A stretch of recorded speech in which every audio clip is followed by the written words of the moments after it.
Hey, it's the Arvind and Mike show. He's an education investor and I'm an education entrepreneur. We are both dads to 2 kids.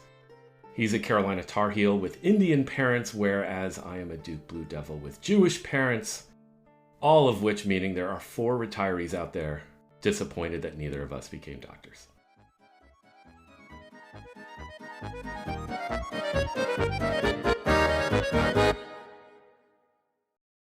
What's your kid story? So a couple mornings ago, so I generally have morning duty with the kids because I tend to be more of a morning person than my wife. What time do you start? 6 a.m. Nice. Okay, so they get up at 6, but my 2-year-old's going through a little bit of a sleep regression, so I had a couple wake-ups at night, so I was not feeling at my best. I noticed that about you today, by the way. Which is? You seem sleepy. Yeah, so we're battling, but we're making progress. You know, comes back to, anyways, we don't have to get into it, but it comes back to the wife. You know, my wife's like all about comforting her, and I'm like, let's lock the door. Just let her cry. This is unacceptable. Sleep training. Yeah. So they wake up at 6. I'm feeling a little tired, so we cuddle on the couch and put on an episode of Daniel Tiger. And we're watching together, and they're playing ball. And the kind of theme song is this: Daniel, the main character can't catch the ball, and they keep singing, "Keep trying, you'll get better." And so the episode finishes, and I'm like, "What do you guys want to do?" And they're like, "Let's go play basketball." And I'm like, "All right, it's 6:25, but I just heard both my girls say they want to play basketball. It's game time. Like, put some water on my face. Let's get up and let's do this." I go to meet them in the playroom, ready to just, put my best foot forward. And they are holding stuffed animals and throwing the ball to each other, holding the stuffed animals, and never because they can't even catch without a stuffed animal in their hands. So they're trying to catch with a stuffed animal being the catcher, and then they just keep singing to each other, "Keep trying, you'll get better." And I'm like, "Do you guys want to do this without the stuffed animals?" And they're like, "No, this is what we want to do." So that was a big miss. Wait, what's the motivation to hold the stuffed animal? Well, those are stuffed animals from the episodes. They're recreating the episode, essentially. So they're just... They don't... Got it. So oh, my goodness. Yeah. So the part of you that's all about, I need them to be catching the ball. Yes. It's like you're not making any progress on the skill. I love that story. They're maximizing for a different variable. That's it, right? Yeah. They're maximizing for fidelity to the episode. and you're maximizing for, can you frigging catch the ball? Yeah. You're 0 for 100. Yeah, exactly. Yeah. So that was the morning. But we had so much fun talking NBA. I wanted to keep the theme alive here. So we talked about the kind of evolution of NBA stats. And now, actually, I kind of think of you as kind of like one of the godfathers of the education stats movement, kind of like the Daryl Morey of what's happened in the education stats scene. Banned in China. Yeah, exactly. I think I'm still welcome there, but I don't know. I might have blogged the wrong thing. Yeah, so I'm hoping to kind of pick your brain a little bit, kind of get to the bottom of how your relationship with kind of the education stats scene has evolved. All right, so let's talk more stats. So let's start with, I guess, where we first came to know each other when you were at Bridge. So Bridge is this network of schools, started in Kenya and has since expanded to several countries. And you were their chief academic officer. Tell me a little bit about kind of the stats story there. Okay, so I think the brief on Bridge is that it started in 2009. I joined in 2013. At the time, it was 134 elementary schools in Kenya. And over time, it grew, over the next 4 years, it grew to be about 550 schools across 5 countries. So it added Uganda, Liberia, Nigeria, and India. And it has continued to grow. Now Bridge serves about 900,000 students in Asia and in Africa. And so it's a mix of low-cost private schools. That means, as you know, families pay like $7-8 a month of tuition. Yeah. Or what in the US they call turnaround schools, where you're managing public schools to try to get, better training of teachers, better curriculum, blah, blah, blah. What Bridge cared about was student learning gains as measured by standardized tests. So in other words, very similar to the US, where every state has tests in math and English in every year starting grade 3, where they measure how much kids know in those subjects, and in particular, how much they gain over where they started. Bridge was very interested in that. But in the global world of development, as you know, Arvind, that's sort of been slow to come in. Usually what people would argue about, or the United Nations would argue about, is just, are kids actually in school? Like, are poor kids in Africa actually getting to go to school? And places like Bridge would come along and say, well, a lot of those kids are in schools where like literally nobody's learning anything. Can we do better? Yeah. And so that was the basic data point that Bridge cared about. Learning. Measuring learning. Yeah. And you know what's crazy is, I was investing in some other private, low-cost private school chains at the time, and there's so much philosophical agreement between Bridge and our investing philosophy. Yet I had some emotional baggage. I viewed Bridge as kind of an enemy early on. Yes. You tell me your story about that, and I'll tell you mine. Yeah, I don't know. It was just, it felt like Bridge advocated so aggressively and had, it was one of those things where you can think a rising tide lifts all boats. So there was one, that would have been the generous interpretation I could have taken, which is like, okay, they're really amplifying what, they're generating controversy, but they're also amplifying, they're getting a lot of big names behind this. They're showing what's possible and doing it in a very, in a very ambitious fashion. But for me, it was like they're kind of seeming like they're the silver bullet, and they're a little too brash, where there's potentially, like, I had a little more of an obsession with short-term cash flow and with local entrepreneurs. And those two things, I was like, there's like the funding environment for those opportunities were really limited. Bridge was an easy bogeyman. Yes, I think there's no question. What was interesting when I joined Bridge in 2013 was I said to Jay and Shannon, the co-founders, hey, like, I've read some of your good press, but where's all the ruthless attacks on you in all the publications? And they're like, what are you talking about? I was like, well, in the US, there were a group of interesting change agents, both charter school networks and certain school leaders. And they got a little love from the press for a while, and then suddenly they were threatening the status quo, and there was this avalanche of like, these people are the Antichrist. Yeah. And I was like, isn't that happening to you? And they're like, no. But it almost immediately, like, unfortunately, like, it happened at time with me joining them, but it was sort of like almost immediately. And I'm sure there were like things where when we at Bridge, we could have handled a million things better. Certainly I could have. But I think there's that anybody who's changing a sector, and Bridge became the biggest target. Almost like when Uber started ride sharing, and everybody's like, wait, what? You know, no matter how much you're actually helping the people who want to take the Uber ride, there's sort of like the taxi cab association is like, no, these, you deregulate this and you're going to have a bunch of like child molesters driving people around and probably like killing them. Yeah. Eventually, like, you reach a tipping point where either the incumbents win and they strangle the innovators, or the innovators break through. Yeah. Like, Uber is clearly broken through. We're never going to go back to taxi cabs, but Bridge and other low-cost private schools, like, we'll see. Yeah, Uber is a good example because it also has like kind of a brashness to it, and that was an irreverence for the status quo that I think is helpful if you are trying to disrupt something. I came to it from the point of view of a guy who'd only started a tiny thing, a little charter school, tiny little teacher prep program, tiny little tutoring intervention and so forth. Everything was boutique that I ever did. And you need the brashness of the types of people who are asking bigger questions like, well, even if there's a lot of conflict, wouldn't it be better if we all came out on the other side? And in the case of Bridge, like, parents had a lot of choices, including the poorest parents in the world. They had other choices. Yeah. And so, I sort of identified at the beginning with like, how should I think about Bridge? Like, they're way brasher than I've ever been, but if they don't do that, they'll never kind of reach the dream of the scale that they hope to achieve. So all good questions. Yeah. So tell me a little bit about where did they come to? How successful has their journey been? from a statistics standpoint, on the learning side, where have the boxes been checked, and where is the jury still deliberating?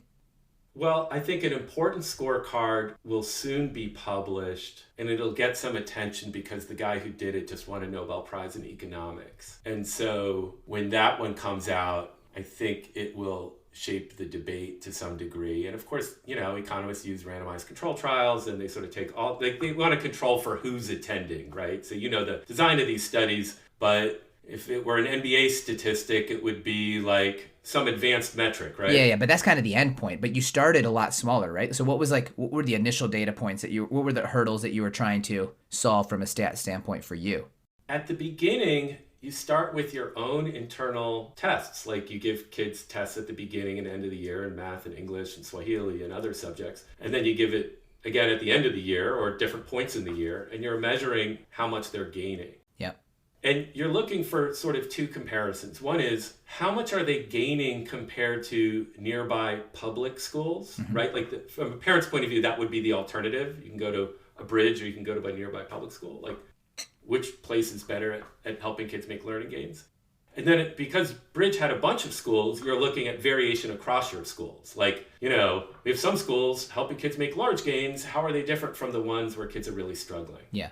And so that was all internal metrics, I think, to start. Got it. And would you say it was very quantitatively focused, or that was always the orientation? I think to its credit, Bridge early on, and Jay, the CEO, was very data loving, big data. I mean, he grounded himself, he's a numbers guy himself. And so it was, how do we assess this stuff in a hard-nosed way? How do we really measure learning gains? And his thesis was, our enterprise will grow the more we're able to actually help kids make learning gains. Like parents will figure out over time which schools help the most. And so that was good, and that anchored with my own sensibility, or like what we talked about as like NBA stats geeks. Like I like the hard numbers. Where I'm a little different, I think, from some of my colleagues that really like the quant side of this, what we built over the years at Bridge was also a qualitative assessment of inspectors. So these were people, it was almost like a Noah's Ark. There was 2 women in Kenya and 2 women in Liberia and 2 women in Nigeria and so forth. And their whole job every day was almost like in a journalistic style. They would go and visit a different Bridge school. Yeah. And they would sit down and like, okay, it's 9 a.m. and the 4th graders have math class. I'm going to watch a 45-minute math class. And I'm just going to describe exactly what's going on, both with narrative and with some, ratings, like on a scale of 1 to 10, here's how engaged the kids are. And it was really a mix of the qualitative plus the quantitative that work nicely together. Because the qualitative is usually your early indicators. Yeah. And they included a lot of stories. And the interesting thing is with our own team, data gets you so far in motivating people or getting them to kind of improve. Like if somebody's creating science curriculum and you show them some data, maybe they can use the data. But like a story can also really motivate a science curriculum director, right? Yeah. Hey, the kids were amazed by the vinegar volcano, and somehow you managed to engineer it so like it would be a worthwhile learning experience for like 2 cents. Yeah. Like the materials were super cheap. And then, you also had this other ambitious project that you wrote for the curriculum of the 7th graders, and everybody got confused. And by minute 20, nobody, including the teacher, even understood what was going on. Yep. That was a really bad lesson. Like stories motivated our team sometimes in a way that like learning data, the kids learned 27% more than previous, like did not. Yeah. I mean, it sounds like this is really like I don't know if this is too strong a description, but this is kind of like a best-in-class analytics department as the GM of a team. Do you feel like that was kind of the engine that was driving the decision-making? I think so. I would say we like NBA teams that employ analytics and scouts. So scouts are the eyes, right? Those are the same people. Like it's their judgment about, sometimes the scouts are much better able to answer the why. Yeah. The performance is struggling, but why? Yeah. Because we have a school leader who's like not even showing up for school at this remote location. Are you guys the Spurs? Is that what's happening? You have this, you're trying to be a system that doesn't depend on players. You can bring different players in and they all just get molded by the Spurs system. Or maybe even the Patriots if we want to go NFL.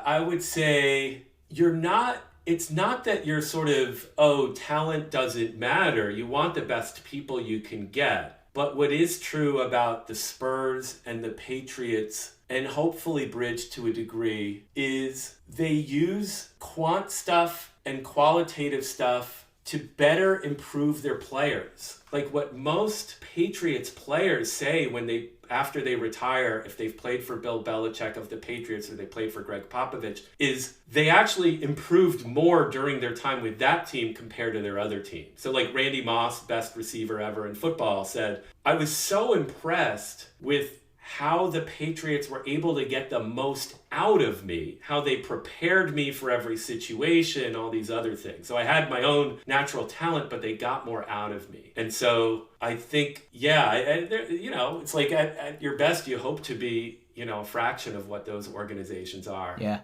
But what people believe in, and remember, Bill Belichick, people think of him as like a nerd in some ways. He's certainly an introvert, but he's the son of a scout. Yeah. His dad worked for the Navy University football team his whole life as a scout. Yeah. When, Bill Belichick was like your 4-year-old's age, he was like looking at frigging film. It's like Remember the Titans, that girl, the daughter in Remember the Titans. Totally, right? So he's a savant of qualitative assessment. Yeah. Not just the numbers. And so, you need a final scoreboard. And in the case of Bridge, it's learning gains for kids. Yeah. But to drive those gains, you need a lot more. Yeah. All right, so let's shift gears here. There's potentially some big movements happening in the tutoring space. So I want to hear first, what's your orientation? What's your background on the tutoring scene? My background? Yeah. So I started this little charter school in Boston in 2000. Yeah. 2001. Go look around at the classes and we realized kids are really struggling. These were new, like 9th graders that were arriving at a 5th grade level. Teachers are doing everything they can to help, but it's going tough. And so we started trying to do more and more tutoring, like old school, like, can you get grad students and retirees to come in and like help for an hour at a time? Logistics nightmare. People didn't consistently show up. Where kids could get a tutor that they liked and that would show up consistently, it was clear they were making pretty big gains. Yeah. And so we created this brand new program where we took the top floor of our building, our high school building on Commonwealth Avenue, Boston University, 10,000 square feet. Is this your Billy Bean story right now? Are we talking Moneyball right now? I don't know if we're talking Moneyball. I don't know what we're talking. We built a dorm. Okay. We built a dorm for 40 full-time tutors, actually 45. And we recruited them straight out of college. It's like really pretty elite college grads. And we gave them the following unpleasant proposition. If you come and work 60 or 70 hours a week as a tutor, like this is going to be all in, everything you got for a year, we'll give you a dorm room that you'll share with 2 other tutors, a triple at age 22. Love it. And the princely sum of $7,200 for the year. Wow. So you can walk to the supermarket and buy macaroni and cheese. Yeah. So we had a few hundred people apply for this beautiful opportunity. We selected 45 of them. So the next year then, because we had so many tutors, every kid would get 2 hours a day of tutoring. And from really, really good committed tutors. And so their scores, their math and English and everything just went way up. Like, not a shocker. Every day, 2 kids, 1 tutor, 2 hours a day. Yeah. Some of the kids got even more. There were some kids getting 5 hours of tutoring. I remember like a kid, we would keep some of the kids, all of this is like with the parent buy-in. We had really good parent communication. So some of the kids that were really struggling were like, look, let's not send you home as a high school student to do homework because you say you get distracted and then you get frustrated. You show up the next day, you don't have your homework done, and then your teacher's like, well, you don't have your homework done, and it just leads to a negative cycle. Let's eliminate homework for you. We'll just keep you at the school. You'll get it all done here. We'll have the tutor help you. So you had tutors like tracking kids down and keeping them, like kids are staying at 7 o'clock, 8 o'clock. We're getting them dinner. Like, anyway, it's insane. So that was my introduction to tutoring. Wow. After that experience, you're just like, this works. You're an evangelist. Are you full convert at the end of this or what? So I'm a full convert on that one from the internal metrics we had, like just seeing scores go up like crazy and living it and just feeling emotionally how many good tutorial sessions were going on where kids could get the kind of help that they wanted and needed. However, from a stats point of view, eventually I got a doctoral student who's now an economist at Brown, this guy named Matt Kraft, and he did the regression discontinuity to basically compare how did Match Kids do before this giant tutoring program launched versus after. And so he published his paper and it found really large gains for kids. So that, like, at least within our Boston context, within our walls, it was pretty clear that kids were experiencing like shockingly high gains. Yep. So it does feel like you're on some sort of Moneyball trend here. So then tell me, what's the Biden, where are we at with the Biden administration with this?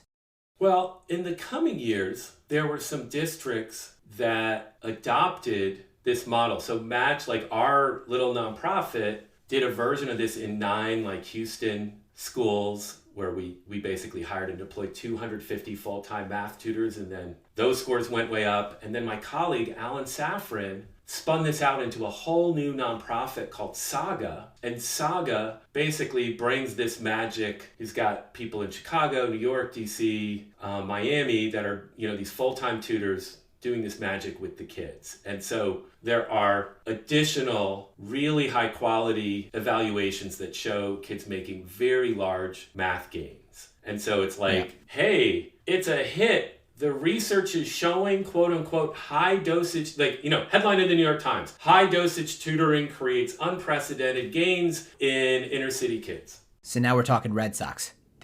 We're talking, right? Like, hey. The Red Sox adopted Moneyball and now they're actually won the championship. Yeah, here. Like some kids making shocking gains and Obama's Secretary of Education is like, wow, this is terrific. You guys are doing a good job. And then a bunch of scholars say, hey, there's really good evidence on tutoring. Both look at this high dosage math tutoring stuff and also separate, look at a bunch of other types of tutoring programs for little kids, for like first and second graders. Wow, tutoring works is sort of the researcher study. And so we get to this moment where right now, Biden is thinking, not Biden himself, but like his team is thinking of putting billions of dollars into tutoring and saying, quote unquote, tutoring is proven. The research proves that this types of tutoring really helps kids make large gains. And that's where I've started to turn from cheerleader to skeptic. Okay, tell me more. By the way, can you please tread lightly because you're talking to the 2013 Tutor of the Year in some Cambridge nonprofit for my relationship with young Leo and his progress in 5th grade. Tell me about Leo and what you did.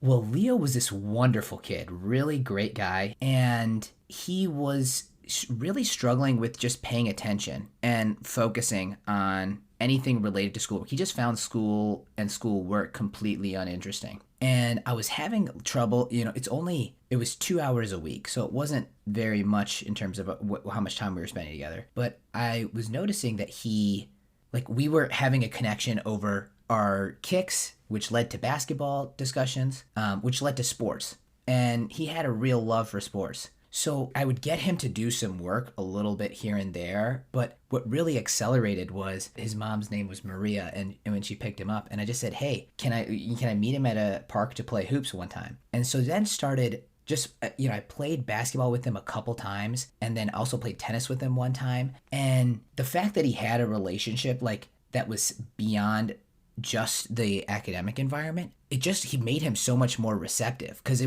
we were able to have discussions and it felt like I was able to push him harder and get him to listen to me more because we had a relationship outside of those 2 hours or outside of that environment that seemed that seemed so focused on something that was not interesting to him. Well, you just described one piece of what I think is at the foundation of effective tutoring programs, which is relationship building with the student. Because if you sort of zoom out and you think about 100 kids, depending on the school, maybe there's 10 in a high poverty school where 5th graders who just are like, great, you're here to help me? Good, explain this to me. Like they're just ready to roll. They want the tutoring. And if you look at the take-up rates in tutoring programs that are offered by schools, 10% is probably a decent number of like how many kids will show up after school to get tutoring. It's not that much.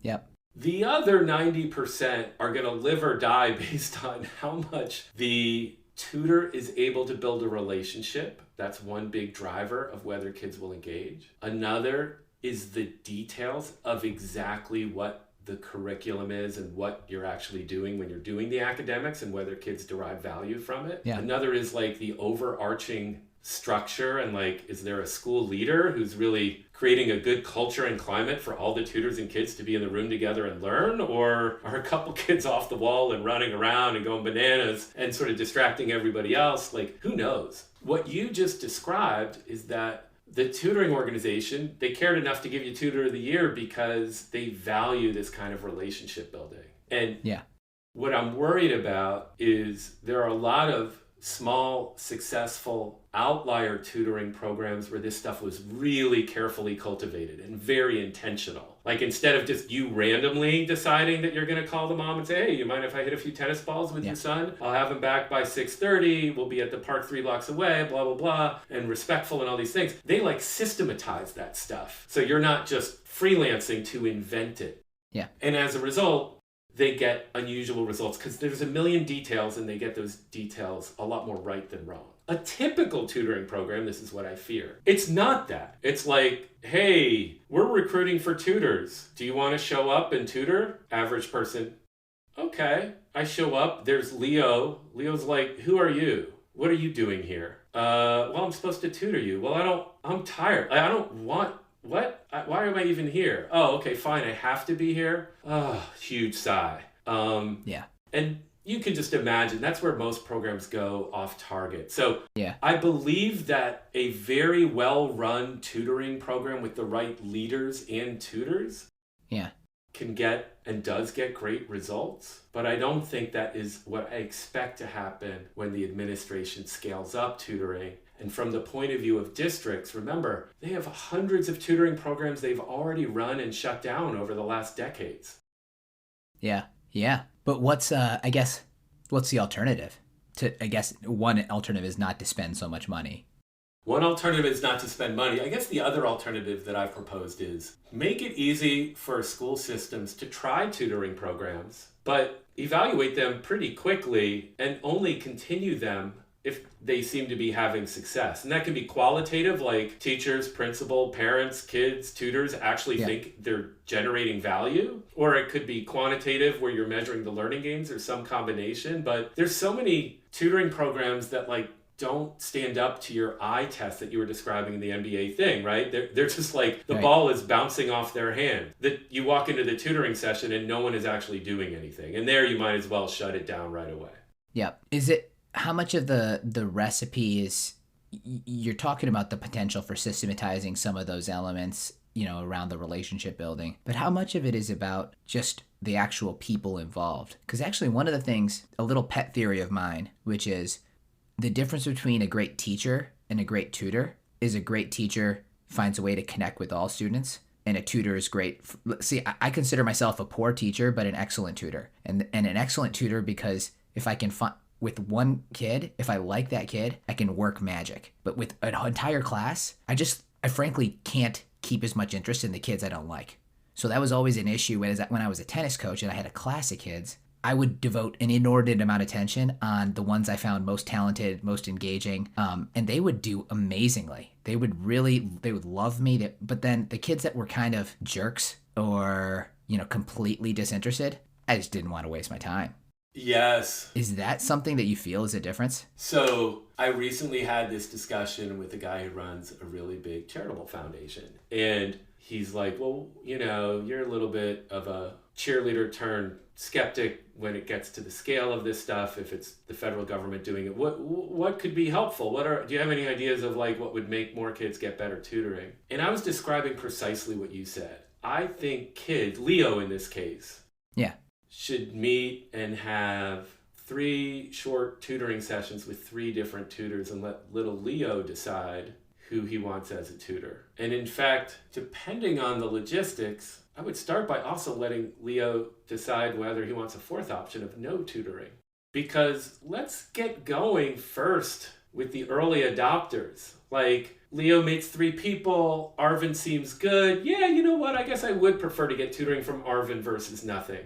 But Yeah. there's also a lot, as you know, a lot of behavioral economics that talks about the power of individual choice. Like Leo is going to learn more from Arvind if he got to choose Arvind out of 3 people than if you just assign him to Arvind, because he had the power. And on top of that, imagine how pleased you are that he chose you. This kid liked you and thought highly of you, and that motivates you. Maybe you're going to try harder. Maybe you'll show up more. Maybe you'll stick with it longer. All those things. So I do think there's a lot of upside here in student choice. But the flip side is, obviously, if I wasn't chosen, would that make me less likely to sign up for any volunteer tutor program again? Right. But I mean, if you're looking to maximize the impact on Leo, one thing I want is to get rid of well-intentioned, nice tutors that actually kids don't want to be with. Or at minimum, it's an experiment we could run, right? You could sort of say, absolutely, program 1, the kids choose. Program 2, they don't.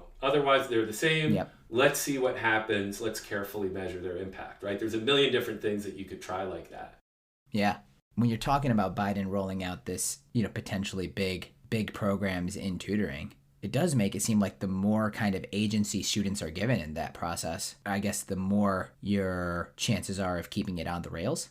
I think there's 2 ways to think about it. So to me, it's like, let's do experiments where kids have a lot of agency because motivation is such a driver of what kids will get out of this. But that's not usually the way educators think. It's much more like, we know what's best. And, Leo, you're going to friggin' sit down and do this tutoring. And on top of that, they're like, Leo is a terrible chooser of tutors. What does he know? He's just going to pick whoever seems cool. So Leo, it's interesting. Now that you mention it, makes me think of something that had a moment 10 years ago, but has sort of gone away. There's an economist named Ron Ferguson, not an economist, political scientist at Harvard, Ron Ferguson. And he was, it's like he's an African-American academic. And so he got pulled in like the early aughts by school districts that had a lot of African-American students, and they'd say, hey, you're a super smart guy. Can you help us figure out, we need to improve the education? And he came up with a method where kids were asked to evaluate the teacher. And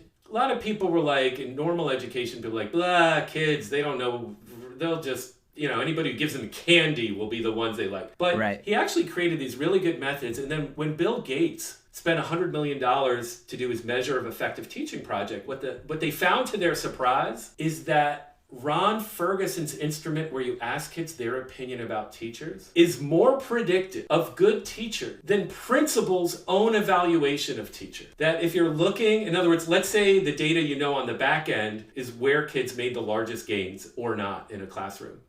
Yeah. What's more predictive? The principals guessing which teachers those are through their evaluations, or the kids? The kids won. It wasn't the kids trounced the principals in their ability to predict that. And so I do think that agency has a lot of power, and the kids know a lot, but it really cuts against the culture of K-12 education, where they're like, of course the kids don't know anything, and of course we the adults are the experts, and you're kind of insane. So that idea, even though it's been empirically validated, it's died. Nobody uses that. Nobody uses that proven instrument. That's crazy. It's crazy. Wow. We were talking last time about MBA, and how the metric of wins and a title is so clear. You were kind of arguing that in education we do have some clear wins, yet it doesn't get embraced as globally as quickly as it does in the MBA market. Is that fair? Yeah, I think we have a problem in education where the only thing that gets basically calculated at an annual level is math and English test score gains. Yeah. And so if that's the variable you're trying to maximize, one, I don't think we're really good at the English part. We're actually decent at the math one, but the way we measure the English stuff isn't very good. Two, the test score gains sometimes crowd out other important things like science and history and things because they're not tested, so they get less attention. Yeah. If you ask families what they care about, test score gains tend to be pretty low. They care about things like, hey, will my kid grow up to go to college and graduate? They care about things like, will my kid get a better job? We're a poor family. Can my kid have a middle class family? But you can't calculate those until 5, 10, 15, 20 years later. Yeah. So there's that lag problem. It would almost be like what if NBA teams were trying to somehow build a program that had the most success 20 years later, right? It'd just be weird. Or how do you maximize around that? Well, that's called the process, and it happened in Philadelphia.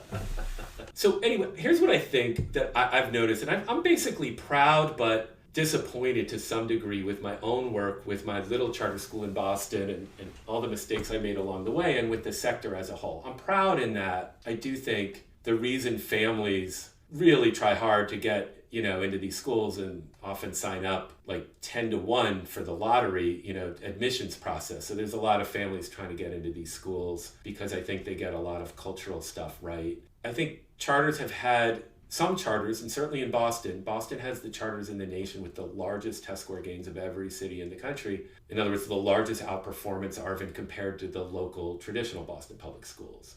Yep. But the gains are much bigger in math than English. Mm-hmm. And then if you look at the success in our college graduation rates, they're good, but not great. And then where I've been working more recently is 15 years after a kid goes to a charter school, are they better off with their job? Are they earning more? Because if you ask families what they care about more than anything, if they're a poor family, it's not being poor. Yeah. That's a big goal that they have. So when they say, oh, I'd like my kid to go to college, but if you dig in with them, that's just a proxy for getting a better job that they think college educated people are going to get. Yeah. And so the metric I care about most right now is that I don't think even the charters that have helped kids learn a lot more math and English have turned out to be schools where 15 years later the kids are earning a lot more. And in that way, I am joining a handful of other people that are trying to get charters to think differently about that long-term goal. That's the real championship, I think. If a poor family says, we want our kid to not be poor and to get a good job one day, I would like us to be measured by our impact on that. There's so much that goes into that. It is a very aspirational goal. So last question for you. As I've anointed you the Daryl Morey of Education Analytics, what's the insider education stat that you are most excited about? What's kind of capturing your attention right now?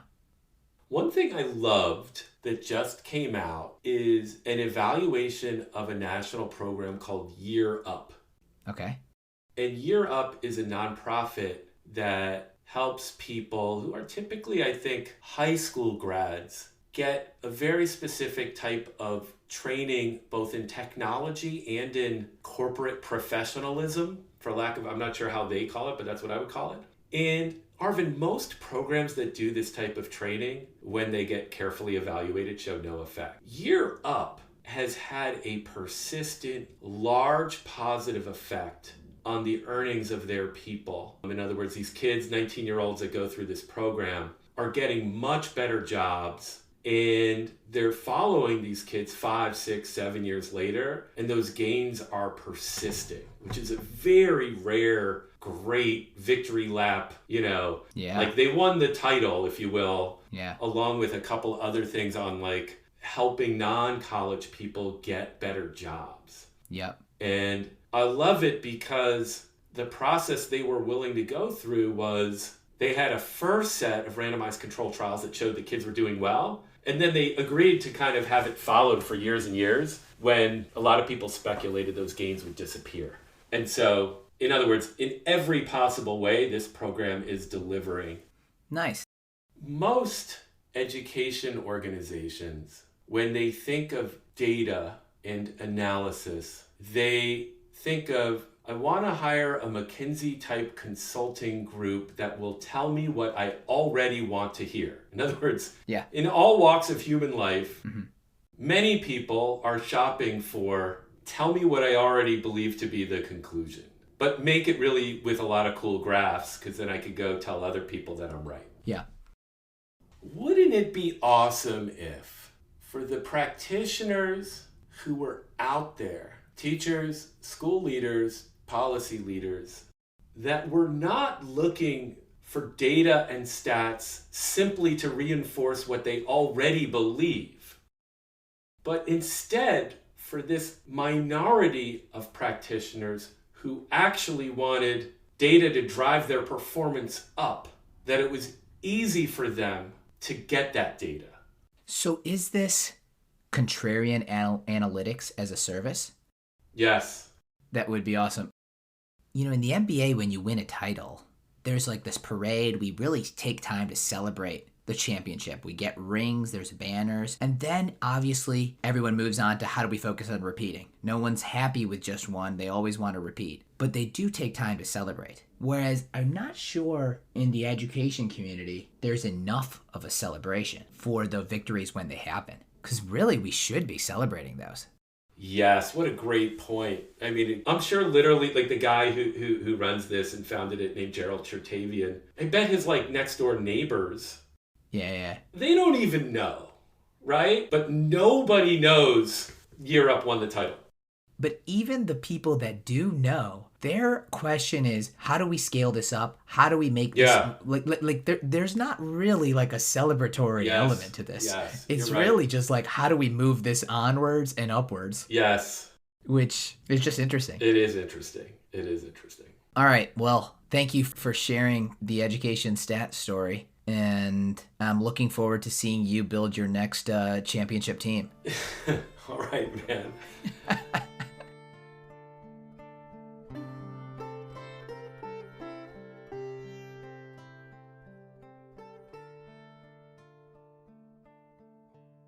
You know, if you go to Bain Consulting and you're the client and you say, listen, we'll pay for you to frigging analyze correctly and tell us the truth that they're capable of doing that. I want to tell you my dad's favorite consulting joke. He tells it so much better than me. Are you ready? I'm ready. So a sheep farmer is tending to his flock when a consultant rolls up in a fancy car, and he stops the car and he goes up to the farmer. He says, hey, if I can tell you exactly how many sheep you have on this farm, can I have one? The farmer says, my farm is on acres and acres of land. You can't even see it, you know? There's no possibility that you're going to be able to tell me. So he says, sure, I'll do that. So the consultant pulls out his spreadsheet. He asks, okay, like, you know, how often do you feed? What's the quantity? He's asking all these questions, putting it into a spreadsheet, comes up with the data. And then he says, all right, you have 2,714 sheep. And the farmer's kind of like, whoa, you're right. Go ahead and take one. So the consultant takes one of the animals, puts it in the back seat of the car. And then he's about to drive away. And the farmer says, hey, stop for 1 second. I'll bet that I actually know what you do for a living. The consultant knows that he just drove up and had come up. He didn't say anything. He hasn't said anything about himself. So he says, there's no way you possibly know my job. And so, sure, I'll take that bet. And so the farmer says, you're a consultant. The consultant's just like, how did you know? How in the world did you know that? And the farmer says, well, you came from nowhere even though I never asked you to. You told me something that I already know. And you don't know a goddamn thing about my business. Now give me back my fucking dog.